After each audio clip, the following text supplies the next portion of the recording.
I will also be recording this. We are recording now. I'm gonna try and get this in as, few takes as possible.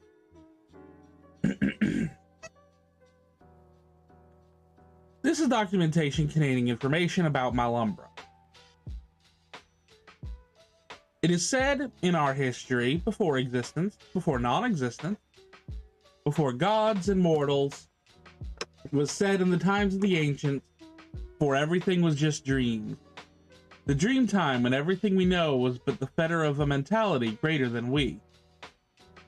Did you ever ask whether the dreamers had nightmares too? What did they fear, and why do we feel something in the dark when we know nothing is there? Let us look beyond the mirror into the shattered glass to find out. Between the cracks of other fantasies, into something slowly leaking into many worlds and going by many names. Here, we call them Malumbra.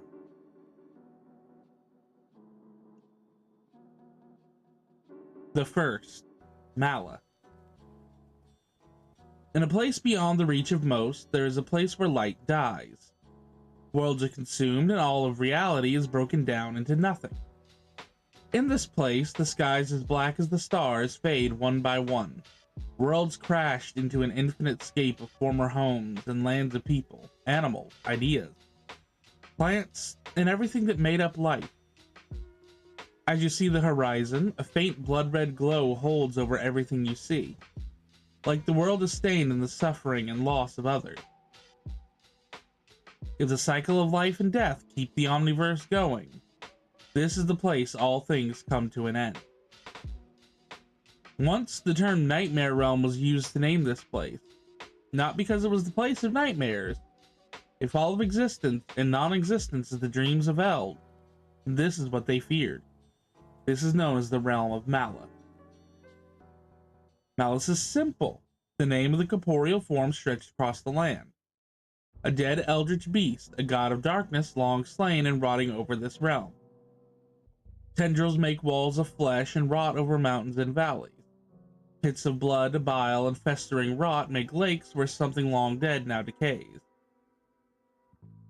Though it's not the body, but the prison. Deep in the heart of this creature lies the first evil, Mala. Named for the Latin, it is simply evil in English. The whisper in the dark, the shifter of idle hands, given many names by many people. Though in this sealed state, it can only ever find minions, those willing to enact its desires.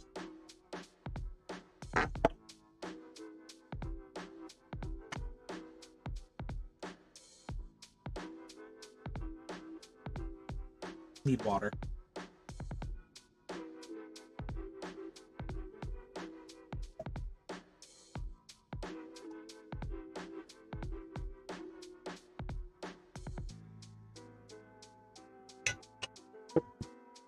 What is the desire of Malum?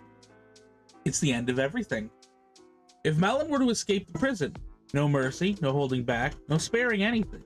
Simply put, reality, existence, and non-existence.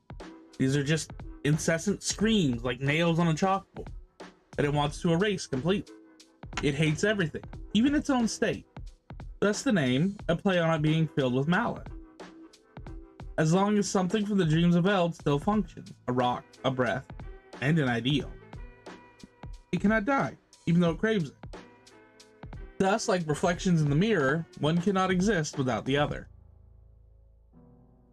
The tainted power. Now we know what malice is, let's talk about the body. Every part of it is dangerous. The scraps of flesh, the drops of blood, the chitinous armor, it's all designed to kill something. So like the rot emanating from the body, the power within it escapes in every piece. This energy it transfers to others is simply called Malumbric power. Another term is the Malumbric taint, which occurs when it sticks to something like skin, armor, or similar surfaces. What does it do? Malumbrics melt the body from the inside slowly and change the user. Thus, it is not if you will die from it, it is when. As it can mimic any of the three energies when used, it's not safe. First, it will strengthen the body, making one feel like it is a boon. This is the start of the parasitic infestation.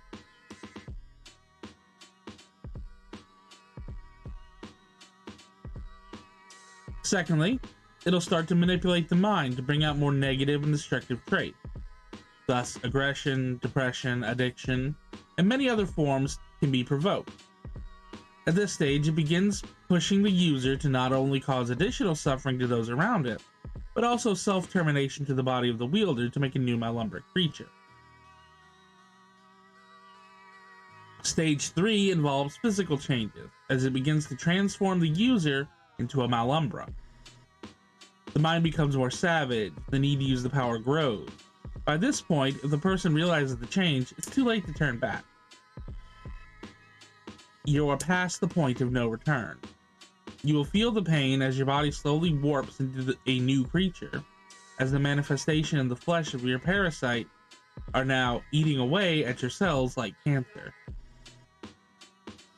This is also where the hunger sets in. Ravenous, all-consuming desire for living flesh. Mostly looking for living flesh to the point of resulting in cannibalism at some stage. Trying to feed on the remaining soul within. This can also lead to eating still living flesh, devouring those still alive. Though flesh is flesh, anything holding a soul works. Even plants still growing or anything still drawing life. The idea of cooking is left as the beast does not want food. It wants the soul. No. It fell. The idea of cooking is left as the beast does not want food. It wants the soul. Which is where we find the final stage, ejection of the essence. It will chew up your soul, only leaving the immutable core that is released back into non-existence. Anything you were, gone. Memories, soul, all things consumed. You're nothing now, and what Malum wants you to be. A scream was silent. Your Malumbric self will feed until it runs out of food. The taint doesn't stop killing even a Malumbra. This new creature will now start the Malumbric cycle of death and reformation until every last thing in existence is wiped out. The power is still feeding on it, still killing it. In the end, all things will be erased, even the Malumbra.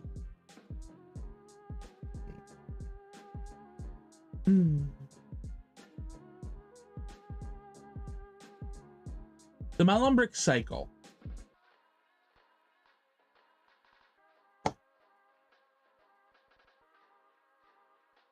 As was said, every bit of malice is dangerous, so let's begin with the blood of malice. This blackened ichor is produced deep in the body, mixing with the nutrients of the red blood on the outer layer. This causes a chitinous growth on the creature, which grows and spawns. As this expands, the ichor will break free from the cocoon and engulf the shard, then slowly taking form. It seems like a blob at first, then, in a few minutes to hours, it will start mimicking. This will take the form of whatever it senses nearby, favoring predators and other feared creatures. This is to aid its hunt. While herbivores are possible, plants do not provide the Malumbra with what it needs, sometimes choosing death over feeding on them. This first form, known as the Malspectra, begins its shadow or ghost-like state in the ichor. These will hunt and survive long enough for the body to solidify, mimicking the cells, functions, organs, powers, and other abilities of the original. Sometimes it will adapt to have more lethal components to aid in the hunt. When solidification is complete, it becomes a fully realized Malumbra. This is when the true terror happens. With a corporeal form, it is now able to enter reality, and thus will look for rips and tears, something left by another Malumbra. But they can smell between realities, so as the nightmare realm grows and the omniverse shrinks, they hunt for universe on the other side of the glass. If one isn't open, they will dig at the fabric of reality until they find a way in, leeching through the gap into your realm. It's not if you will find the Malumbra, it's when they will find your home. At this point, the new cycle begins. The Malumbra will make a nest and look for food. When it finds the flesh it needs, it will consume it. If it ends up in a world without flesh, it will die and leave the body. If the core was not destroyed, it would use the old body for material to reform itself from the ichor and make a new body. and will use countless lives for the hunt of a new world. After consumption, it will return to its nest. This will allow it to start the cycle. The first stage is the Malumbra will create more chrysalids inside of the body to spawn more children. This will tear apart the first body as the children of the Ichor eat it. The remains of the parent will then adapt into a more dangerous predator to protect itself.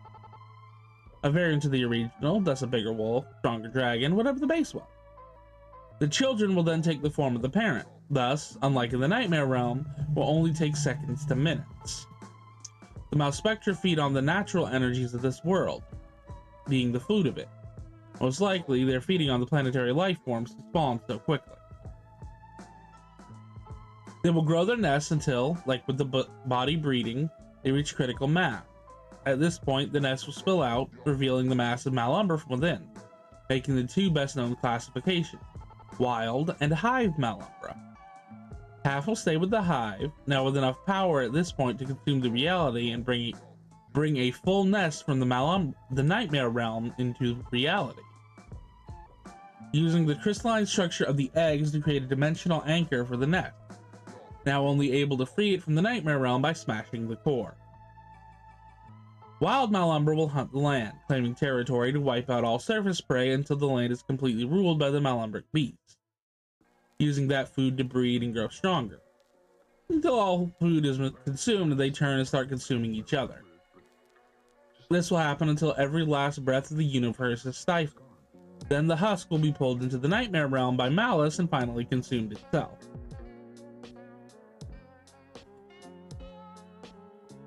This leaves all the Malumbra that was part of the universe to return to the hunt, smelling for new universes to consume.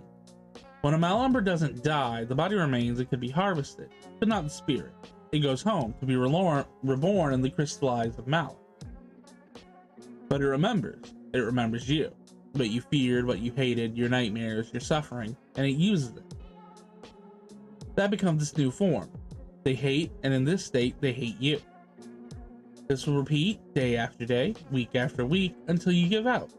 Then you're food. So when a universe falls, like with the Master, the Malumbra to claim it are cleansed.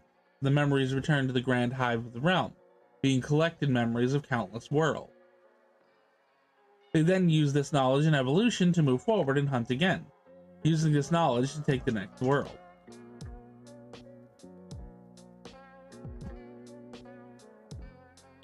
Next up, Malumbric classifications.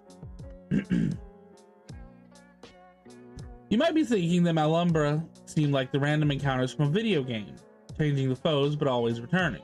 That's a good analogy of what they act like. So instead of talking about why you will not survive the Malumbric invasion, let yourself open up to the new day by day of your life. This is understanding Malumbra for what they are. First, remember they can be killed, but they will leave the taint to mark you. The more taints you get, the more easily they will hunt you down. So you need to do a cleansing. This is what it sounds, but knowing how to remove it is important. The taint is removed, broken down, and cleansed by other energies. The warmth of the sun, the chill of the night, the rush of water, the force of the wind, all will remove some form of the taint. This does mean that as long as the energy isn't truly stagnant, it will cleanse you. Thus, it is removed slowly at all times. Stronger sources, such as an etheric flow, can completely wipe it out in a moment. You just have to survive long enough for it to be removed, which can be hard without having to defend yourself again. Secondly, how they die. With this cleansing, the raw Malumbric creature cannot easily exist in this world. Without protection, it will be dissolved quickly. Thus, it will look for a place to fester or will need an anchor. This is how you stop them. Destroy the anchor. That's why classification will be so important. We will cover how each seems to operate in general and how to banish them. Never figure there is just one Malumbra when you see one though. They like to hoard and nest. Part of survival. So there's never one. Just another day in keeping the creature cold and isolated from your loved one.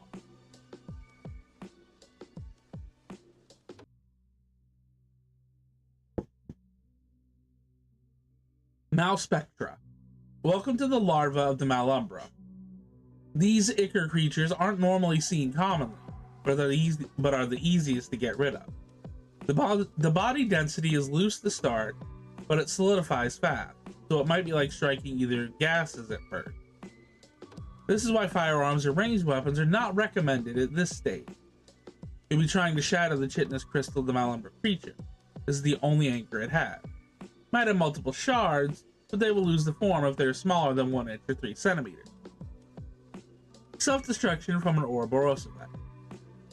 Destroy the core, normally like with a solid object, as it can take some force to do so. Removing it from the Ichor works, but the core can infect skin and other materials.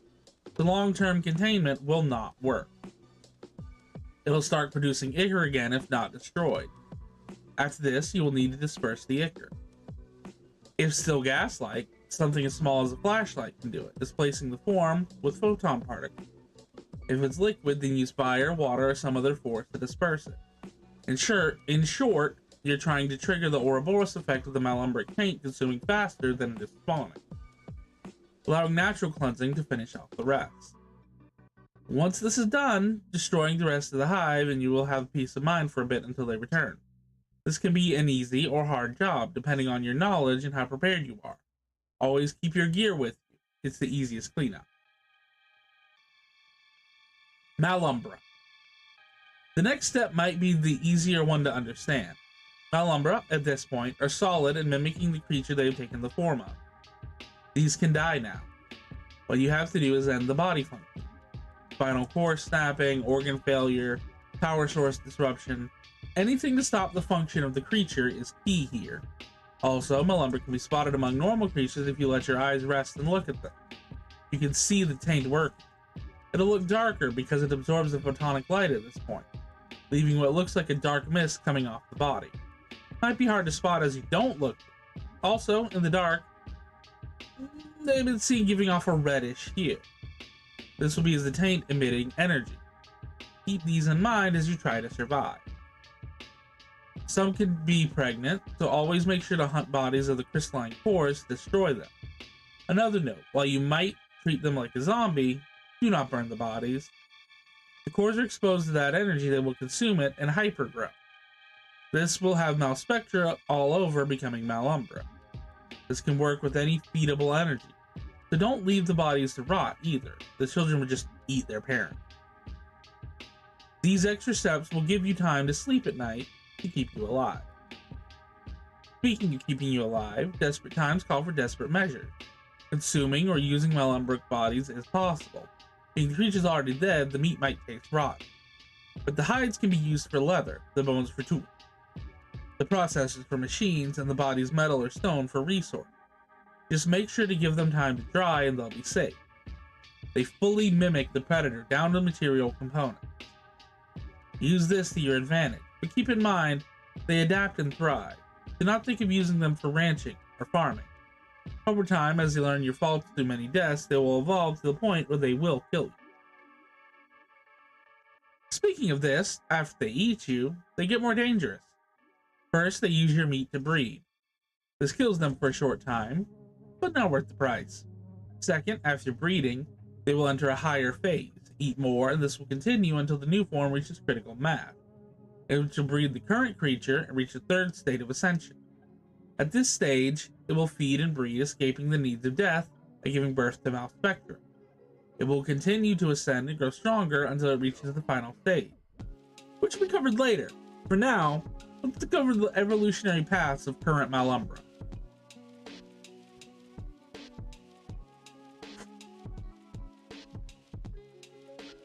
The Malumbra hive.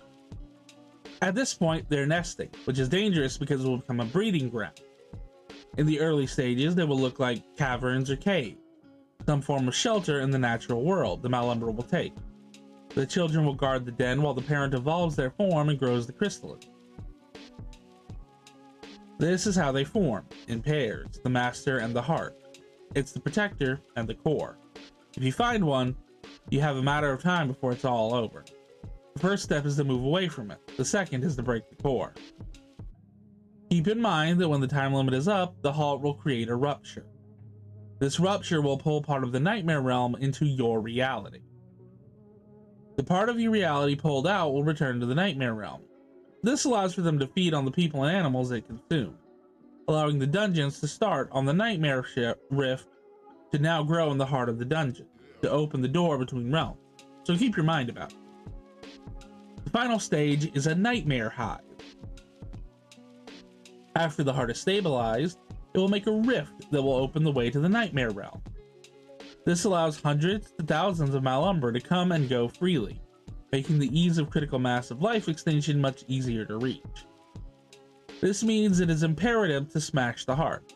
Though many might see it as a lost cause, as you're facing a literal army of them to do this, is the only way to reclaim your home or land. So now you understand the evolution, let's talk about Descent into the Dark.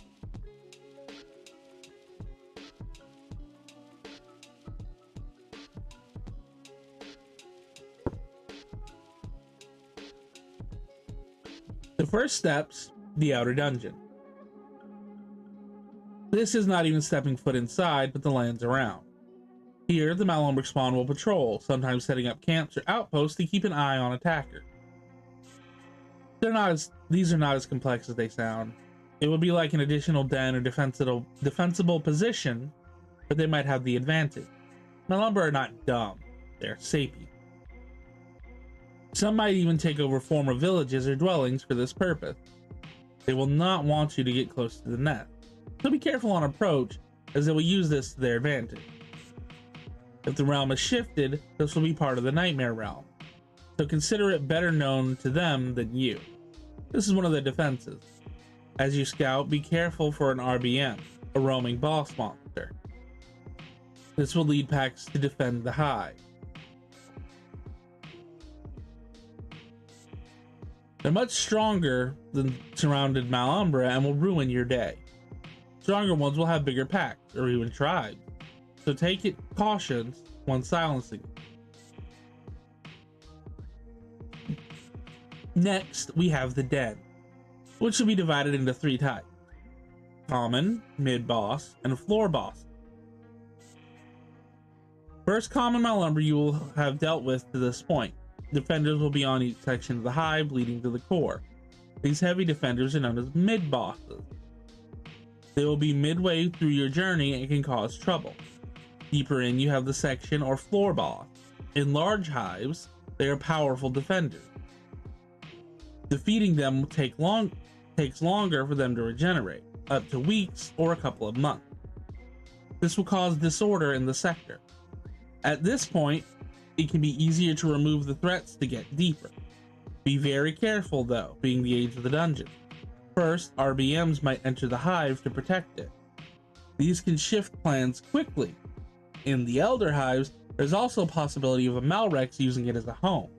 For now, we will refer to it as that one boss, to you who know gaming terms, and cover those in their own section.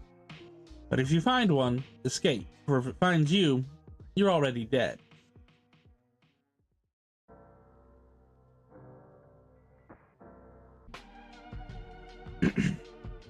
The final level, the Egg Hall, the Hive Guardian, and the Core. This is the goal. First is the Egg Hall. This needs to be removed before it is safe. The Malumbra will keep spawning at the accelerated rate. Some fools try to keep dungeons for harvesting. This is only a matter of time before a rupture, and that can only be stopped by smashing the egg. You also have to deal with the Guardian. This will be the most powerful floor boss in the place. It is the eldest, and thus the most dangerous. Finally, beyond all this is the heart. When this is smashed, the gateway is closed, and the dungeon will begin to die. At this point, you'll be free for the time being, unless the Malumbra reclaim their hive. Though not everything is without loss. As you can tell, the most dangerous Malumbra is the nest. It is alive, and will try to kill you. But being a Malumbra, it will also need food. Thus, it lures food in with treasure, being weapons and armor and gear stolen from other worlds. It will regenerate this so others will come. Ability to make even precious metals like gold and platinum. Nothing is off the table, so it is likely that people will live close to them to harvest the goods as their numbers dwindle due to the Malumbra infestation. Sadly, this is not a permanent answer. At some point, the hive will rupture and spill out, leaving these Malumbra to need food. Those towns and cities will serve as that food. So for long-term survival, the hive has to be destroyed. Though the economic loss of life and death by starvation and war over resources will always play into the equation. So the best terms are not always the terms that are followed.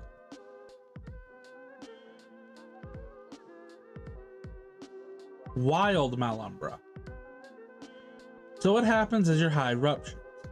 Then you get wild Malumbra. These have no home and do not make hive. They become roving tribes and packs that head over the world.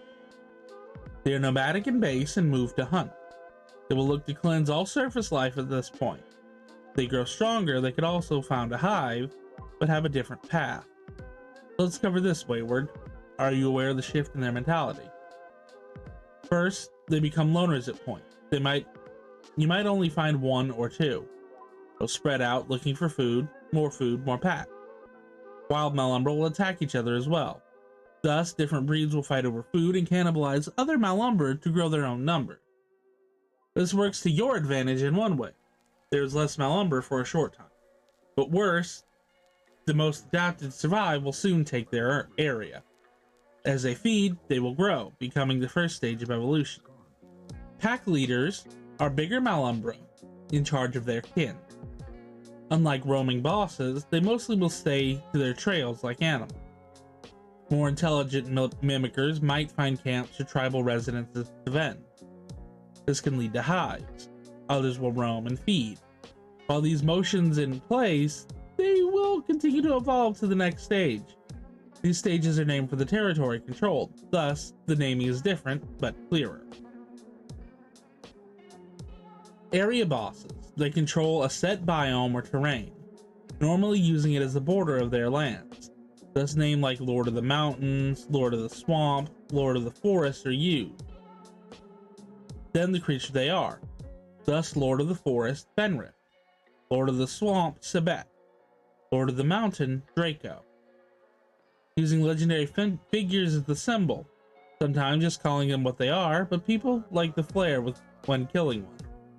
It's like a floor guardian can leave the territory leaderless for weeks or months, allowing stuff like wagons or transports to navigate more safely, with the Malumbra unwilling to attack larger numbers or prey without a leader.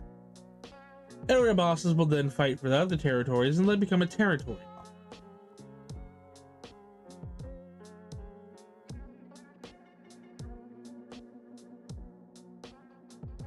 Territory bosses also coming to be known as world bosses. This is a regional boss that will normally be given a more impressive name. They are rarer and will open a rip in their home area like a dungeon heart. World bosses will have a number of area bosses and pack leaders that fall back on. Thus, like roaming armies of Malumbra looking for food. This can be trouble, but being the same, slaying one will take longer for them to revive, giving time for recovery.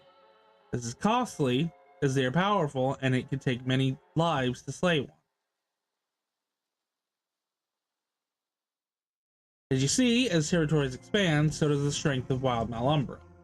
Keep in mind that they make no hive like the others. This means they can't be used for harvest. People do hunt them, though, as they wipe out food sources. They will also surface spawn, making it impossible to wipe all of them out at the point mild Malumbra appears. Keep in mind, these are hunting you as well out in the wilderness. So be careful and don't be too carefree thinking you're safe.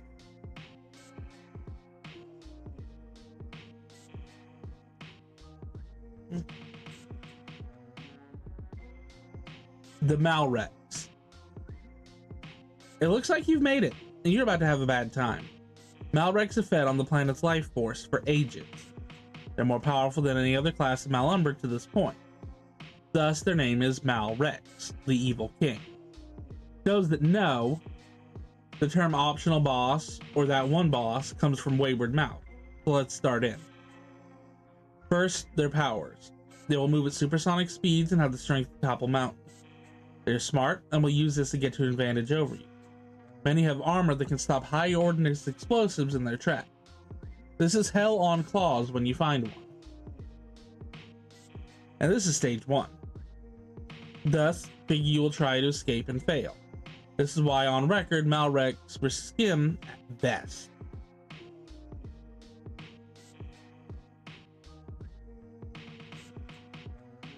Some might think Nuke can forget, but they will survive, and the radiation makes them stronger. So if you're daring enough to face one and survive, be warned for stage 2. If stage 1 wasn't bad, they saved stage 2, which is rapid evolution to strengthen the previous form. This expands a lot, but they're stronger, faster, and deadlier. If anything, confirm Malumbra devour gods, this is it. A second form can become a primary evolution, so the only option is to destroy it at this point. It will take everything, and then you have the worst point, stage 3, the final stage. The final stage is that you prove you are the superior predator, your apex, and it wants that. Thus, it will look deep into your heart, into what you fear, and know it can kill you. If it finds nothing, it'll copy you, become the creature of nightmares that will now give everything to kill you. For nothing matters now but your death. The only way to kill it at this point is to remove the Malrex core from the body. This will cause instant termination. Without the core, it will no longer function, and the most valuable prize, that is, if you survive. So the good news, there normally is only one Malrex on a planet. The reason is the problem. Malrexes will travel the planet to find other Malrexes and kill them. Only the strongest survive. So if you kill one, you are now a Malrex. They'll try to kill you to prove themselves. But on the other hand, it takes a while for another to rise. It can be more to the people of your world than anything else. But if you have any wits with you, you'll avoid these at all costs.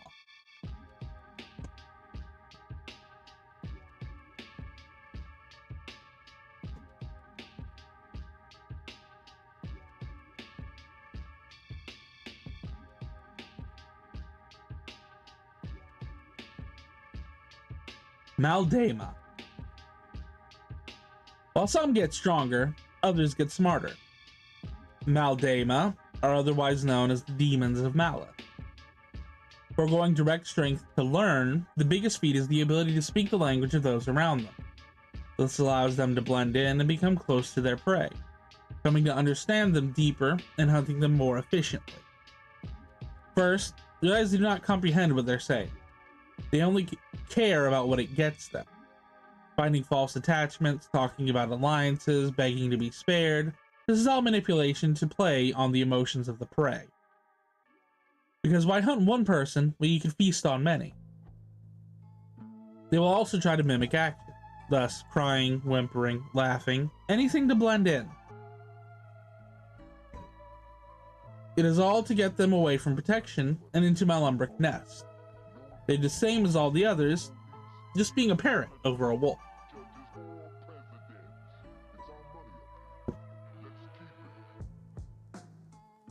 To survive, first steal your heart.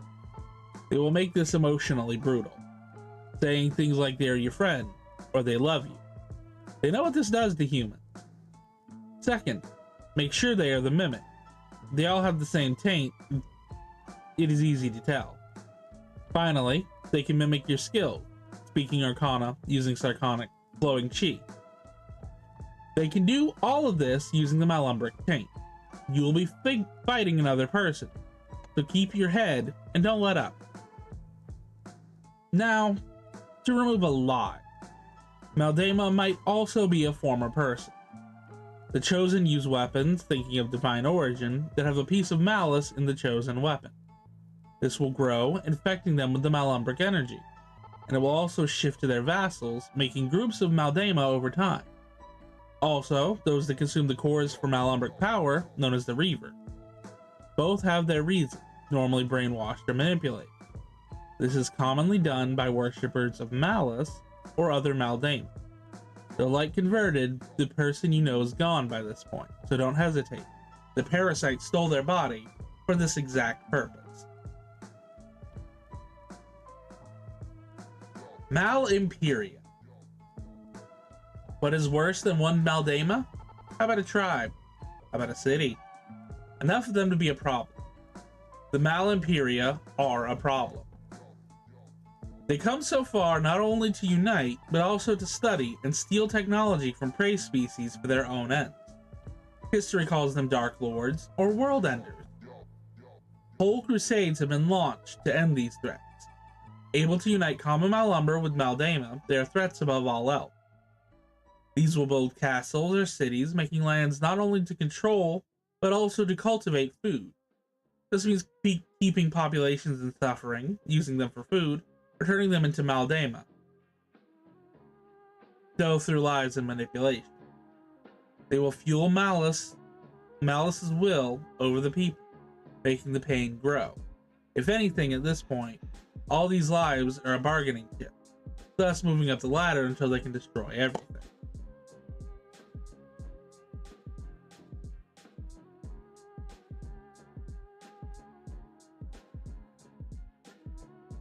Maldiata. This is the top of the evolutionary chain. That happens when a Malrex and a Malimperia fuse together. These rare creations are gods of the Malumbric people. Thus, the name is a fusion of deity and Malumbra, Maldiata. In this case, this is the end, a false god to rend the world asunder. Few records of these exist, and even fewer have been seen. So at this point, trust whatever you believe in. Have faith in that force and hold tight, because if you're facing one, it must be worth more to you than your immortal soul.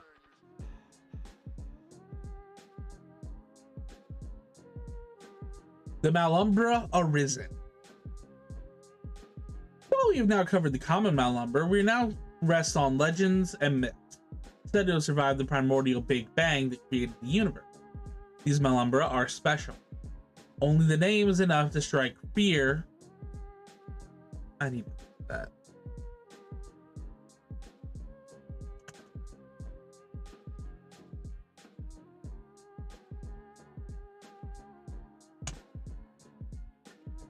Only the name is enough to strike fear, as many are seen as forces of nature, no longer a creature, but something shaping the foundation of the world. While the history is lost, records are not short on them. These questions of which exist and which do not, leading people to have to seek out the truth. This is what I know. Additional information will be provided as it comes in, so this document will be updated with the story. But no, nothing beyond these is final. Information is ever evolving. The Calamity. A Malumbra class is named for what it does. Calamities can shift entire worlds in one moment. Though some have never been seen, what matters is what they do. So let me tell you about some from legend. For one means the end of the world for you, unless fate shines in your favor. The Catalyst. The Catalyst is best known for consuming worlds, but its origins are least understood. Some records say it is Malice itself, moving. Others call it a squid-like creature born from the tentacles of Malice itself. Either way, they breach the dimensional fabric of their nightmare and send the tentacles to embrace your world. This drags the whole planet into the nightmare realm. At this time, it causes a flood over the world of Malumbra, making it almost impossible to survive as they feed. More so if you don't loosen the grip, your world is lost. In the Convergence, this is why people live in the domain of the Fate Engine. The nature of anchoring the worlds and galaxies around them to prevent the catalyst from starting. Thus, if a world's population gets too high, it will consume it. It is estimated at one point that it would have been about 10 billion or so before the summoning will start, though it falls on people to defend their world at this point and achieve unity. The Song. This is what ended so many lives in New Terra. As one night, moving through sectors and galaxies, a song was heard that led people to leave the city, just abandoning homes and work to walk into the wilds where the Malumbra devoured them. This left only billions of people not affected. The fear of the song has long been held by those of New Terra. How those selected were chosen was never figured out. They just know a bulk of the population was mind controlled into walking into the jaws of the beast.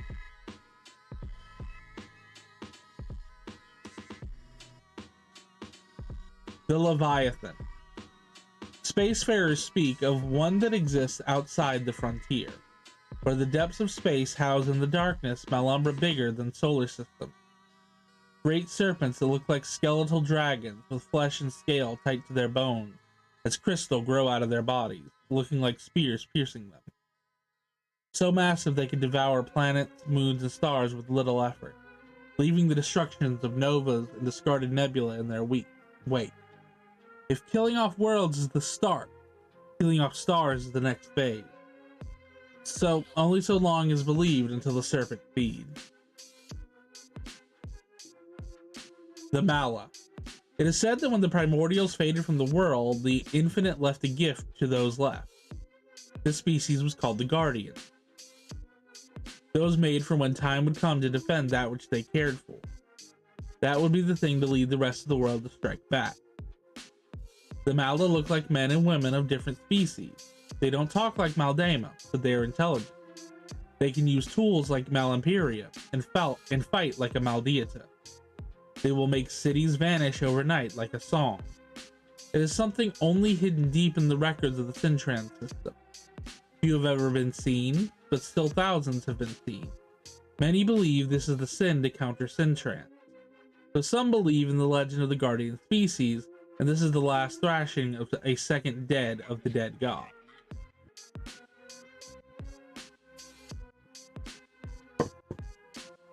The Children of Malice. A special Malumbra said to come from the primordial days. Unlike calamities, these are scouts, skilled and trained in the art of hunting for new universes to devour. They set the markers for the lesser Malumbra in places Malice might find dangerous to stop them before they grow into threats. They are given names being how people see them. Bride, Avarice, Adius, Havoc, and many more names written in the logs of an organization called the Collective. This group works with the guilds, seekers, governments, and other organizations to stop the Malumbric invasion once and for all. Each child is named and marked by them. It's not common for your average seeker, for it is dangerous to know of these Malumbra. Detection requires greater skill as they hide their taint until it is too late, so it is safer for the general populace to walk beside them to interact with them. The children are dangerous and believe in pushing the cult of malice, as well as other factors. They can communicate with dead God and thus follow its will. The deadliest of them, and the first, is called the Adversary. Once said to be so strong and intelligent, it is why the primordial world fell into nothing. Records beyond this are kept under close guard, leading only collective members knowing of them. And that's it!